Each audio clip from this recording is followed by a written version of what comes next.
All right. Yeah, that's my gift in baseball. I'm actually terrible at the sport, but I somehow have talked really good athletes into playing for us. That's all I do. Somehow I can convince them. I don't teach them anything. I don't coach them. I just somehow talk them into playing for us. So anyway.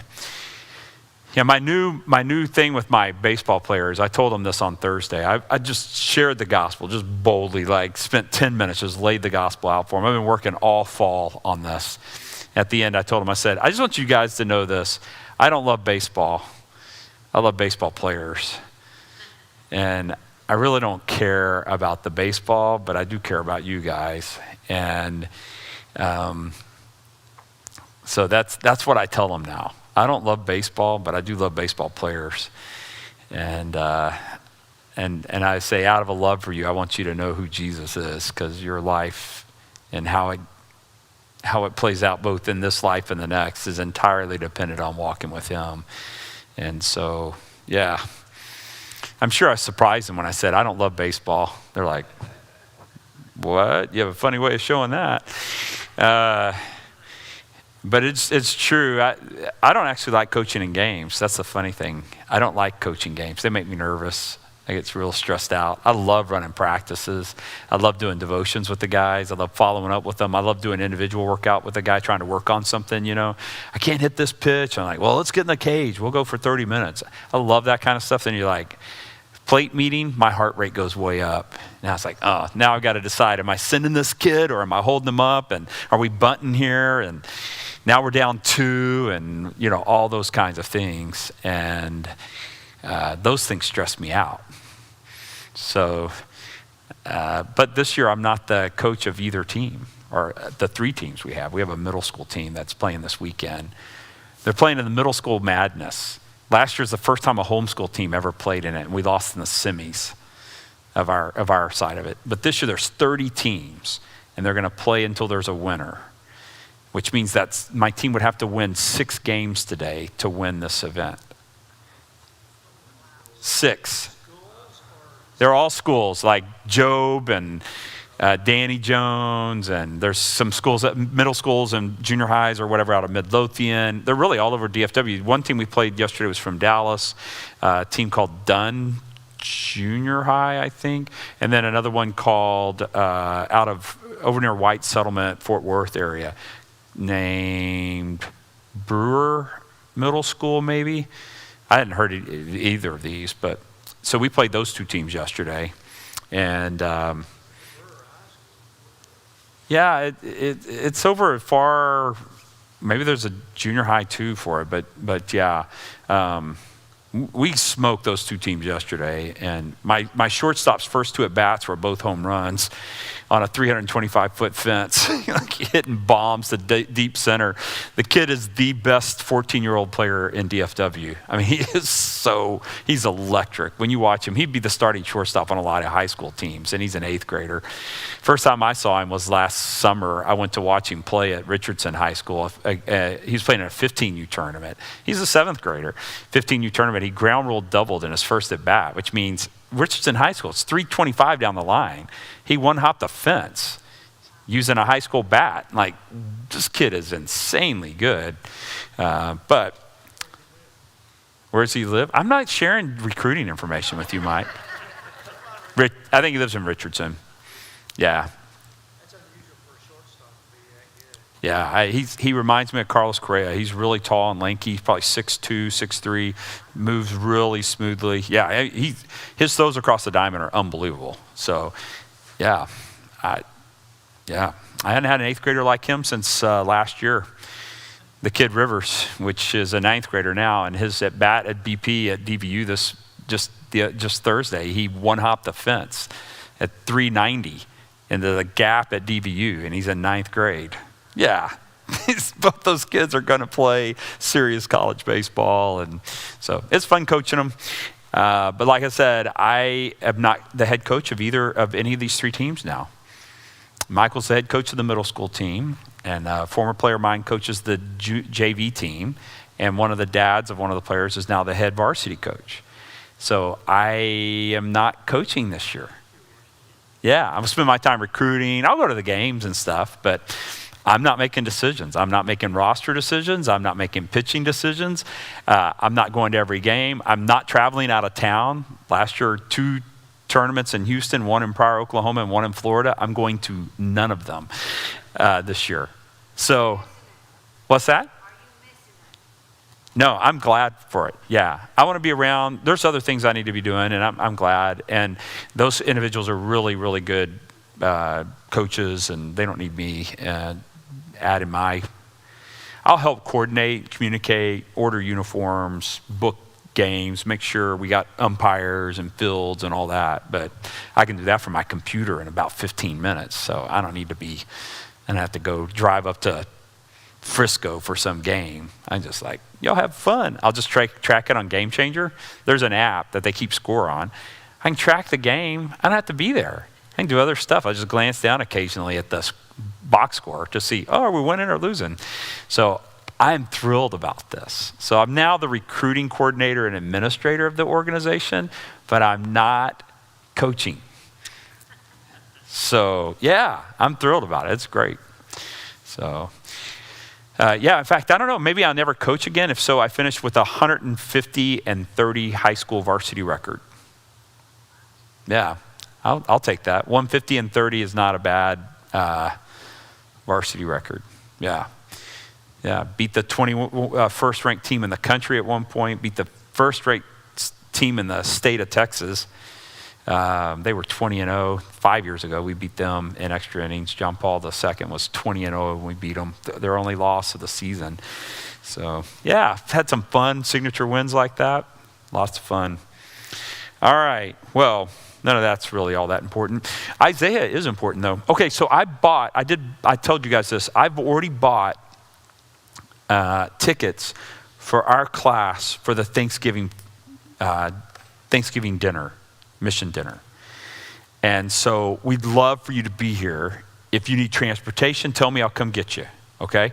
But it's Sunday the 23rd, it's the Sunday before Thanksgiving, and we're having an Asia-themed dinner, and there'll be some silent auction and stuff like that. So if you're like, well, I would have spent my $5 on a ticket, I say, well, then buy $5 worth of popcorn or something, or that whatever someone makes. What is that stuff with don't your family do, didn't Allie make like it's Chex Mix, but they put white chocolate on it? Am I matching this?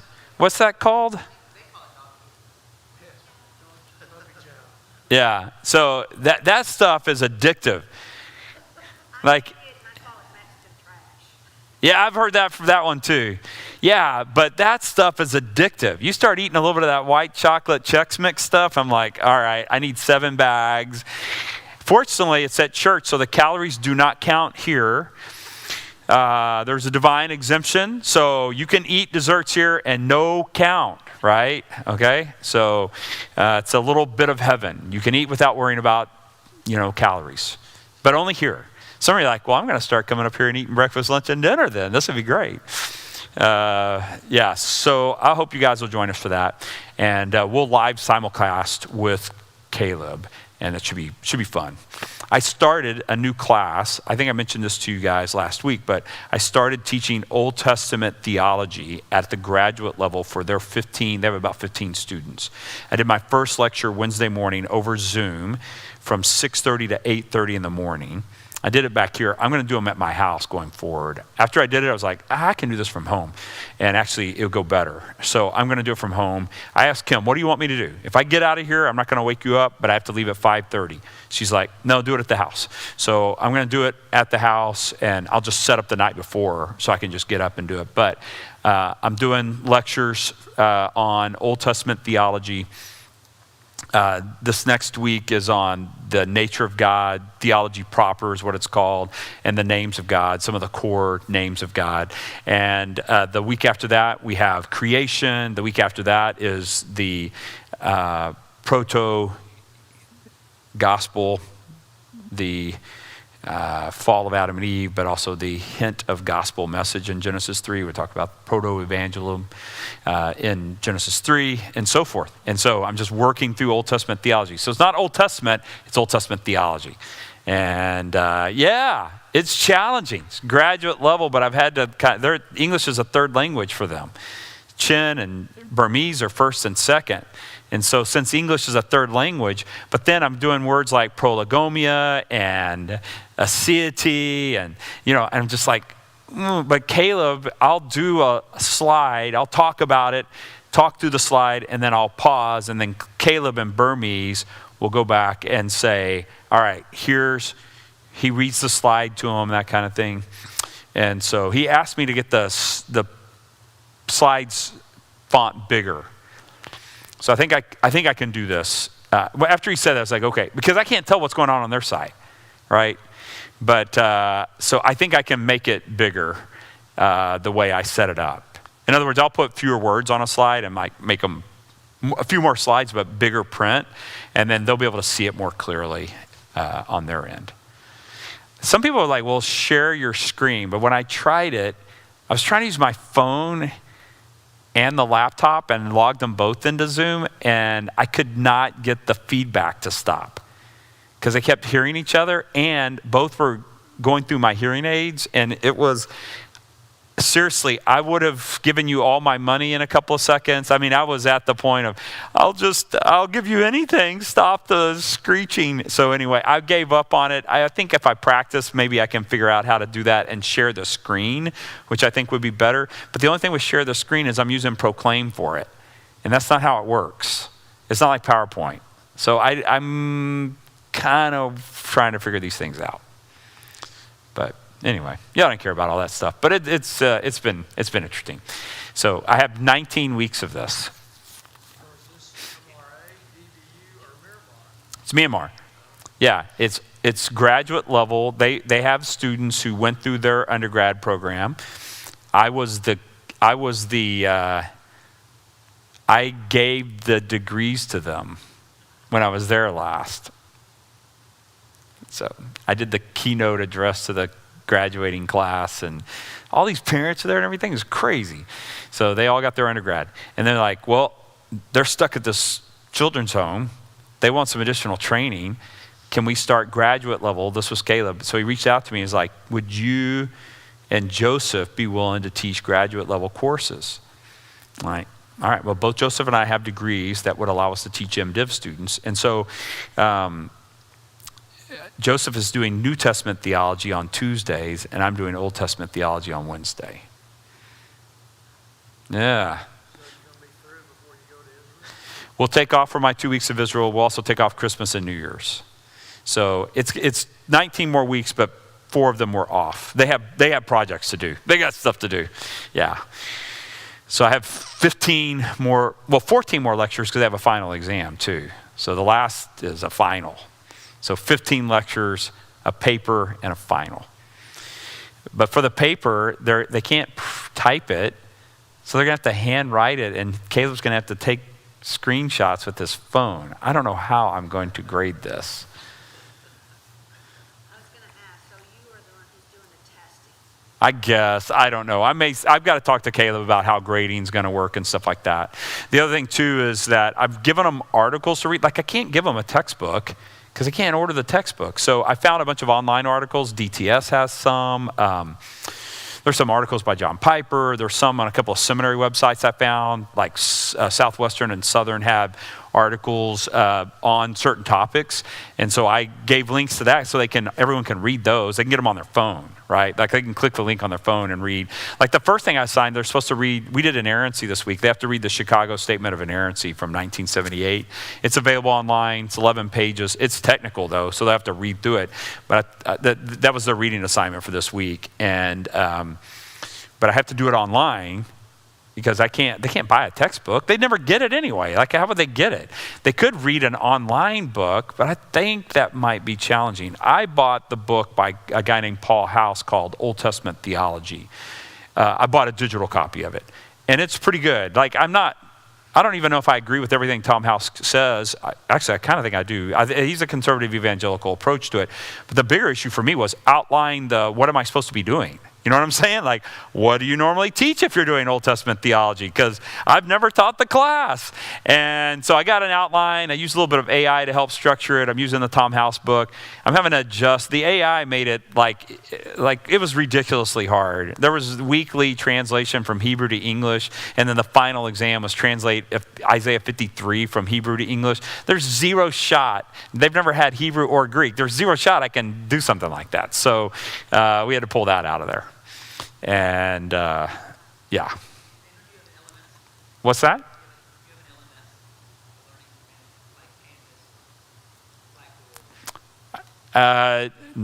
No, they're probably just writing them down on the grades down on paper and just sharing the PDF file from the professor. I know what you're talking about because, yeah, it would make, well, yeah. One thing I could do too is we do RenWeb here for our homeschool co-op. I thought about making them a class in RenWeb, in which case then I could do all the grading and stuff in there. If not, I'll just build a spread. The one computer they had crashed. And in fact, the missions committee is trying to get Caleb a replacement because he's got to have a computer to be able to do several things we're asking him to do, including run these classes. So he's got the next generation of undergrad stuff he's doing. But the graduate school stuff he's turned over to me and Joseph for right now, which is fine. Joseph and I don't mind doing it. So Joseph is teaching New Testament theology. I'm teaching Old Testament theology. What's that? Lecture and assignments. I don't know how the grading's going to work. We'll have a midterm where they have to, I can give Caleb a grading answer sheet, like, I don't think I can't do a lot of essay questions because, they can't do if they write them down and then if they I've done this before with Nagaland where I'm an adjunct professor there at Christ for the Nations in Nagaland, and you can't read, half of them write so lightly in pencil, and then someone takes a picture of it and you're like, I'm zooming in on my computer, I've got the word this big, I still can't, and English is a third language for those individuals too. You're zooming in, it's like, that's an English word. Not sure what it is. It's a long one too, so they used a big word, which is cool, but I have no idea what that word is. And so it made grading almost impossible. So I don't know. Yeah, that's what I'm thinking is I'll give Caleb the responsibility of grading those. He has an MDiv, so he should be able to grade those papers. He probably took Old Testament theology when he was at Bangalore at the seminary he was at in Bangalore. But anyway, so that's what's going on in my world. Crazy, huh?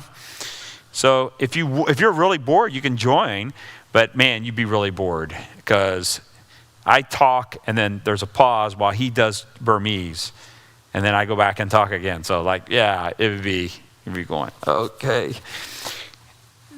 When I did the whole book of Romans, y'all remember this? I did Romans. That's a different university I'm connected with in a Korean seminary.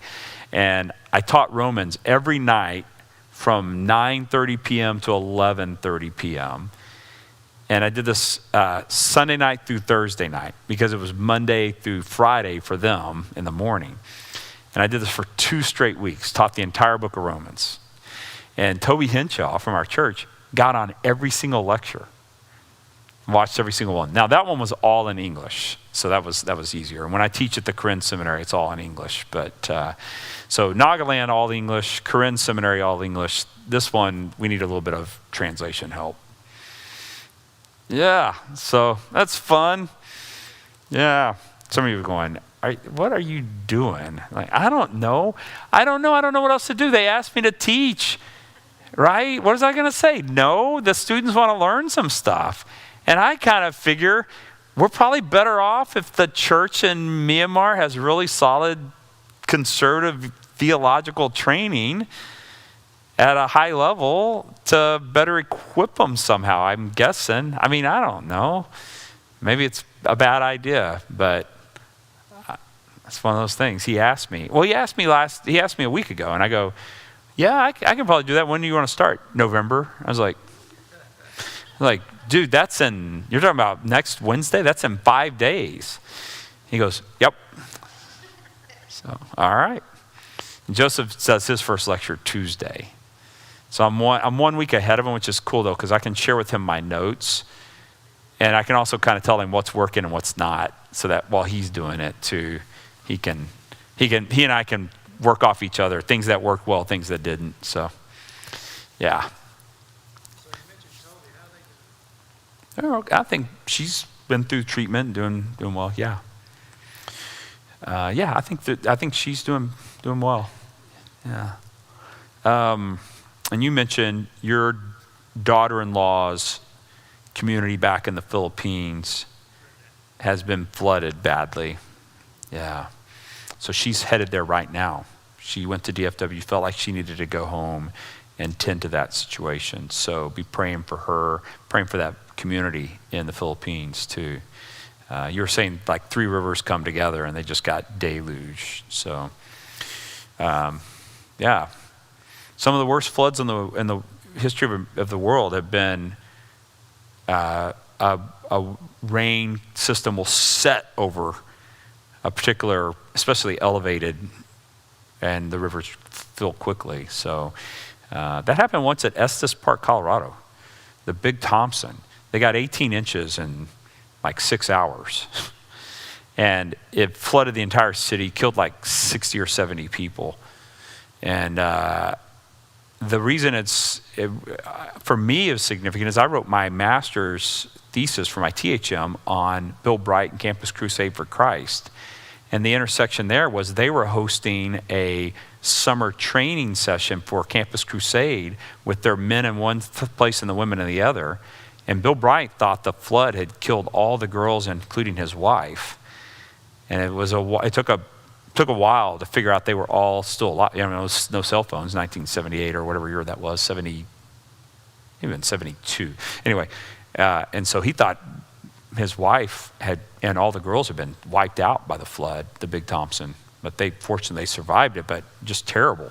They did lose a couple of people because they weren't at the training. They were out in the city doing something. I think they lost 2 or 3 students to that. So, but yeah, that can happen where the water just sits over a raised area and the water gushes down into one spot. It's really dangerous. So, sounded like something similar happened there. Typhoon type moisture. Yeah. So be praying for them.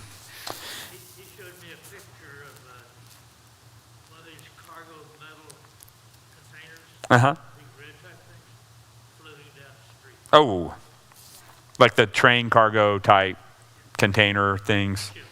Yeah. Oh, ship type containers. Yeah. Wow. Those things are heavy. Yeah. All right. Well, so be praying for the Philippines and for that community especially. All right. So, well, I'll tell you what. We'll read scripture and then we'll pray. We'll pray for them, and then we'll talk a little bit about mainly a couple of verses I wanted to talk about today. So, all right. Here is Isaiah 30, beginning in verse 18. This is a great verse. You should memorize this verse. It should be a constant reminder to us. Therefore, the Lord longs to be gracious to you, and therefore he waits on high to have compassion on you. For the Lord is a God of justice. How blessed are all those who long for him. O people in Zion, inhabitant in Jerusalem, you will weep no longer. He will surely be gracious to you at the sound of your cry. When he hears it, he will answer you. Although the Lord has given you bread of privation and water of oppression, he, your teacher, will no longer hide himself, but your eyes will behold your teacher. Your ears will hear a word behind you. This is the way, walk in it. Oh, isn't that beautiful? The leading of God for his people. This is the way, walk in it. Whenever you turn to the right or to the left, and you will defile your graven images overlaid with silver and your molten images plated with gold. You will scatter them like an impure thing and say to them, be gone. Then he will give you rain for your seed, which you will sow in the ground, and bread from the yield of the ground, and it will be rich and plenteous. On that day, your livestock will graze in the roomy pasture. Also the oxen and the donkeys which work the ground will eat salted fodder, has been winnowed with shovel and fork. On every lofty mountain, on every high hill, there will be streams running with water on the day of the great slaughter when the towers fall. The light of the moon will be as the light of the sun, and the light of the sun will be 7 times brighter, like the light of 7 days on the day the Lord binds up the fracture of his people and heals the bruise he has inflicted. All right, so that's a very hopeful text. On the Isaiah text where we talked about this before, text that you want to send to your friend. In the book of Isaiah, they're limited because there's lots of texts in Isaiah that are judgment text. And, you don't want to send to your friend, hey, read this text. And it's like, woe are you for your evil. Like, you want to avoid sending those, to your friend, unless they're being evil, I guess. But this is one of the texts. Isaiah 30, 18 through 26 is just a beautiful text and encouraging. It's one of the more encouraging verses or passages in the entire Bible, I think.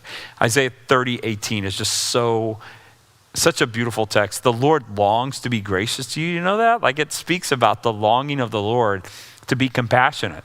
That's amazing to think about. Now, the rest of this chapter is this. It is God's condemnation of probably Assyria, the nations in general, but Assyria, the people who brought the affliction on Israel, that then God's going to heal. So he's going to heal Israel, but also bring judgment on these idolatrous, evil nations. And that's where we're going to get the rest of this chapter. Behold, the name of the Lord comes from a remote place. Burning is his anger and dense is his smoke. His lips are filled with indignation and his tongue is like a consuming fire. His breath is like an overflowing torrent which reaches to the neck, to shake the nations back and forth in a sieve, and to put in the jaws of the peoples the bridle which leads to ruin. That picture of a sieve. When I was a kid, my mom had one of those flour sifters. You know what I'm talking about? You dump the flour in there and you do this. And, by the time you're done, you had carpal tunnel syndrome from sifting through the flour, This is what the Lord's going to do to the nations, just like sift them. Just, they're nothing in his hands. It says, you will have songs as in the night when you keep the festival, and gladness of heart as when one marches to the sound of the flute, go to the mountain of the Lord, to the rock of Israel. And the Lord will cause his voice of authority to be heard, and the descending of his arm to be seen in fierce anger, and in the flame of a consuming fire, in cloudbursts, downpour, and hailstones. For at the voice of the Lord, Assyria will be terrified when he strikes with the rod. So it's primarily about Assyria, but there's a couple of places in here where it feels to me to be more nations in general who he's used in this way, but the specific prophecy is going to be directed at Assyria. And every blow of the rod of punishment which the Lord will lay on him will be the music of tambourines and lyres, and in battles brandishing weapons he will fight them. For Topheth has long been ready, indeed it has been prepared for the king. He has made it deep and large, a pyre of fire with plenty of wood. The breath of the Lord, like a torrent of brimstone, sets it afire. All right, so that Topheth has to do with a reference to a place of a valley of battle. I'm going to show you a verse from 2 Kings where Josiah, this is a place where Israel was offering child sacrifice to Baal and Asherah. So it's a terrible place. And Josiah actually deals with it. But this is the same reference. I'll show you in Kings the same Topheth reference. All right? All right, well, that's our text for today. We'll talk just about a few highlights in there. I kind of gave you an overview anyway. We'll talk about a few highlights in there, but let's pray together. God, you are good and merciful and kind. We're praying for the Philippines right now, especially for this village that faces such a challenge with this horrible rain, flooding that they're dealing with, and just praying for your grace. Lord, use this trial and difficulty as a means of divine revelation and people to be hands and feet of Christ Jesus. I pray, God, for your mercy and grace over them. We're praying for your grace over our church. Please help us to serve you and honor you in all that we do and say, for your name's sake, for your honor, your glory. Amen. All right, so Isaiah 30 is, we get a full story of salvation history in one chapter in some ways. It starts out with Israel's rebellion and alliance with Egypt. It reminds me a little bit of Adam and Eve's decision to ally themselves with the serpent, and in the process to silence the prophetic voice. We don't want to hear the prophets that say something we don't want to hear. We only want to hear our own prophets who tell us lies. And then there's terrible consequences occur. And this terrible consequences they'll face, we saw like terrible outcome from it. And then we find out that despite all that the Lord is gracious and compassionate. So Israel allied themselves with Egypt instead of trusting in the Lord. They listened to the voice of false prophets who did not have their best interest in mind. And all of this led to terrible consequences, terrible fallout.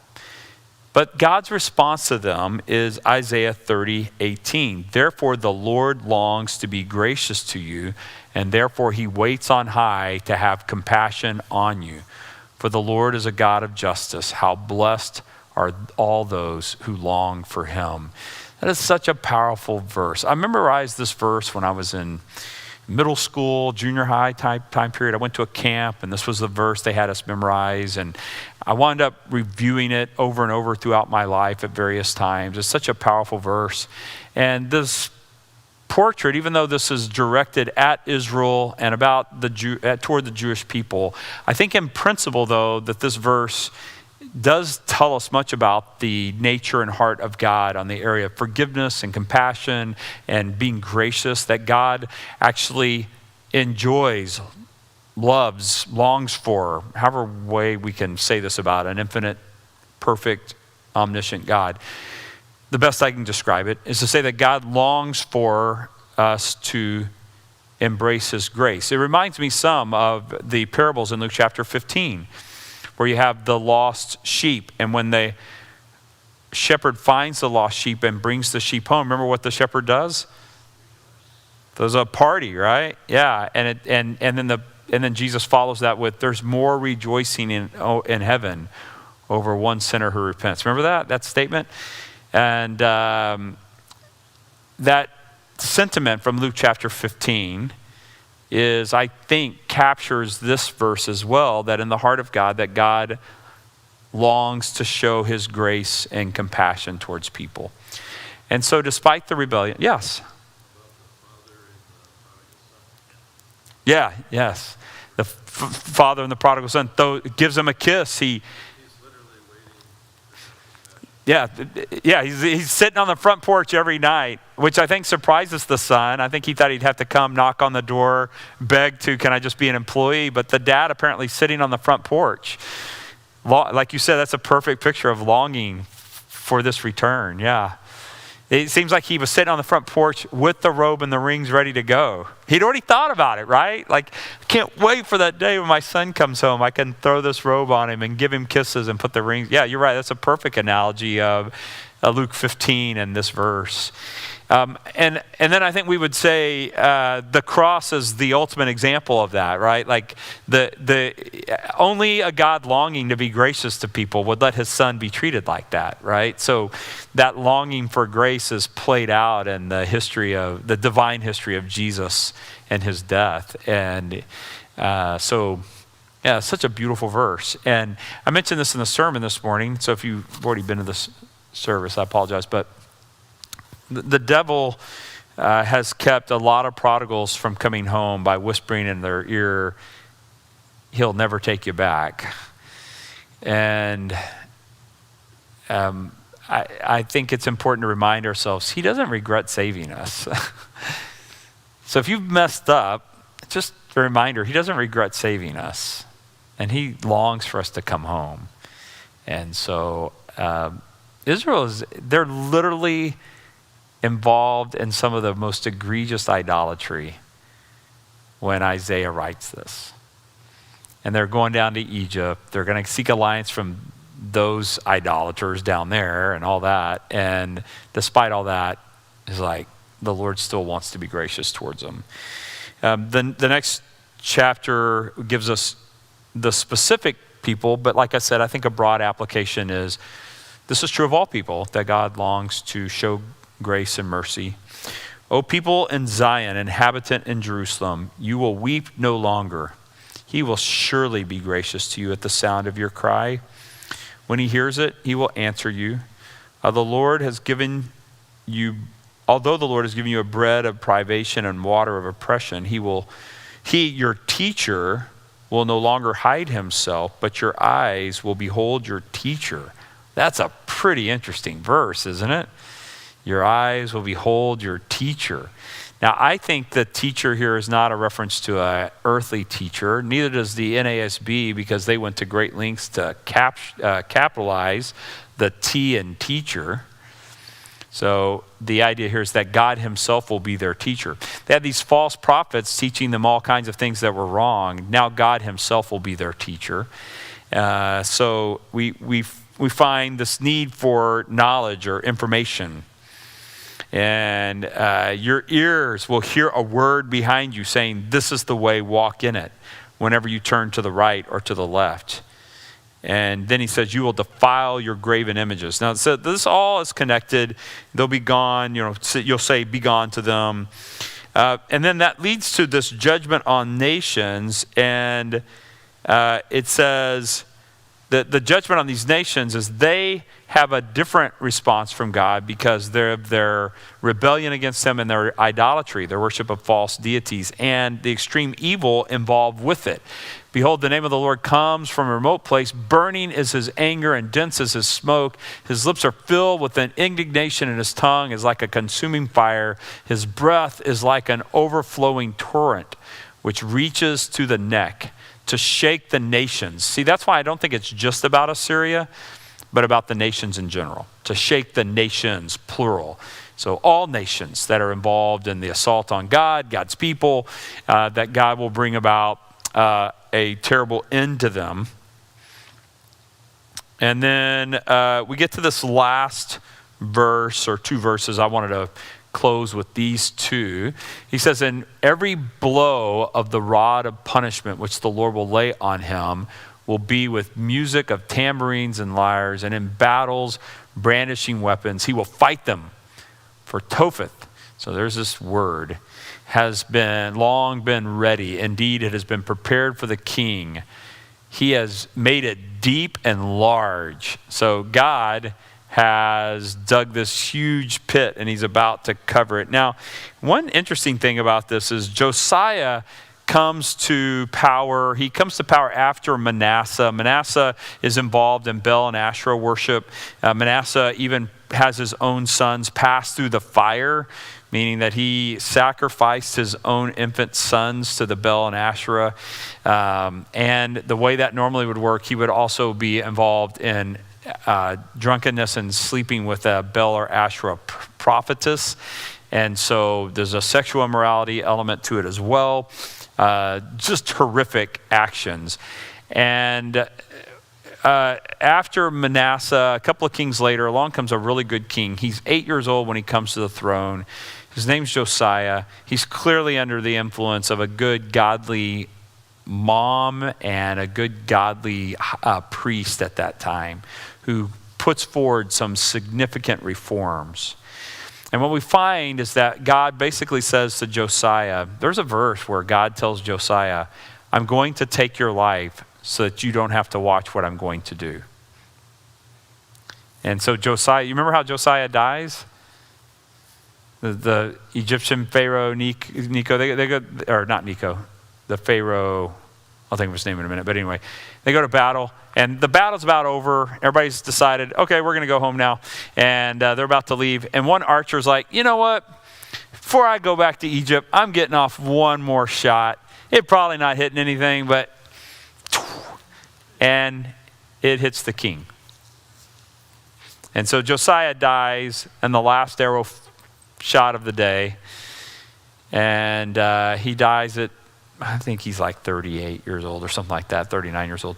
Anyway, he reigns about 30 years. And but God had told him, as good as you are, Josiah, as good a king as you've been, I'm not going to let you see what I'm going to bring about. I don't want you to be king when that happens.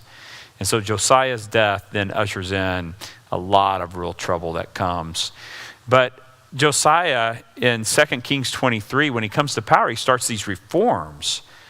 And here's one of the reforms.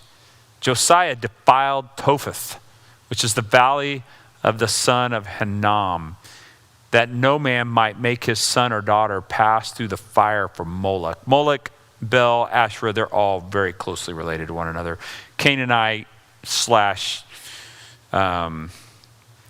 Phoenician idolatry that always involved child sacrifice, lots of alcohol, lots of open cooked meat, usually pork because it smells good, and usually sexual immorality.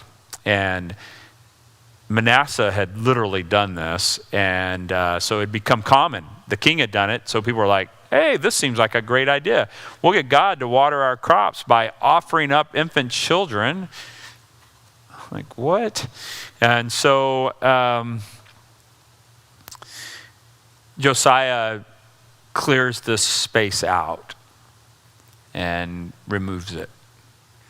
And this is the spot where we're told God is preparing a deep valley for, I think, the king of Assyria, or basically the Syrian army. When they come to do their worst, God's going to liberate them. But I think it has a broader implication of God's love for his people and his long-term preservation for them, his desire for grace, and the good that he has planned for them.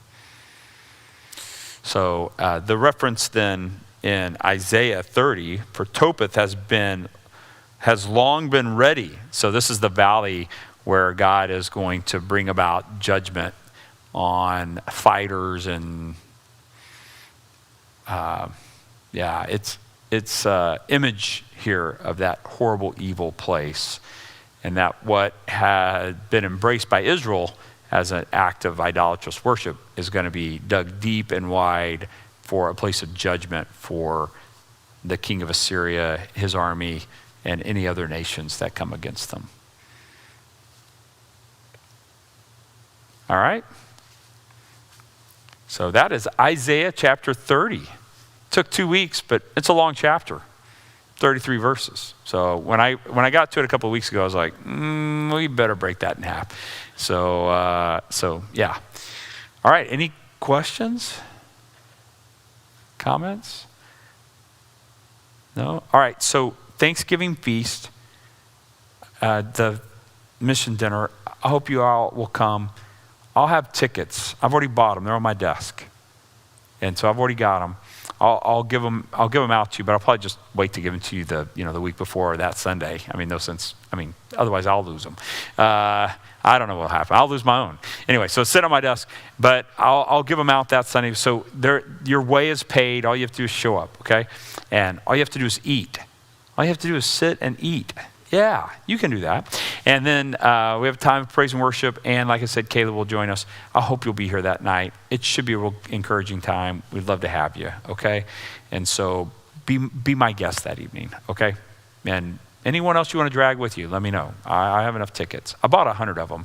So hopefully I have enough to cover everyone in this class, everyone in Kim's class, and then my Sunday night group. And yeah. Auction will start Sunday morning and will end about 5:30 p.m. The cash and carry will stay open all evening. So if someone made some small dessert thing you want to get for your Thanksgiving dessert, there's some stuff even in cash and carry. You can say, here's our dessert for Thanksgiving. This will work. Yeah. So one other thing I'm kicking around, you guys think about this. I'm concerned with the shutdown of the government and the loss of some SNAP benefits and stuff. Are there any individuals within our church who them or their family might be running short for Thanksgiving? So Kim and I were thinking about, I mean, just me and Kim, our boys, you know, we're going to go Friday. We're going to go see my brother. But we were thinking about making a small Thanksgiving meal up here. And just for anyone within the church who, doesn't have the resources for a Thanksgiving meal and wants to come hang out up here. And maybe nobody will take me up on it, but I just mentioned that. So if you know of someone, you're like, man, they could take some leftovers home too, would be great. I'll buy 2 or 3 turkeys, the already cooked kind that you just have to heat up, because I am not doing a turkey from scratch. But if you know some people like that and you go, hey, Pastor Daniel, you can be real subtle with it, or you can tell them, hey, I think whatever, but I'd love it. And I'm also going to invite all the senior ladies and their class too. And but anyway, I just thought I'd mention that. So if you know of someone, you go, man, they could probably, it'll be simple, turkey, mashed potatoes, and something, and dessert of whatever I scrounge up from the Thanksgiving feast that I don't eat. I'm on a diet, so I think I'll be okay.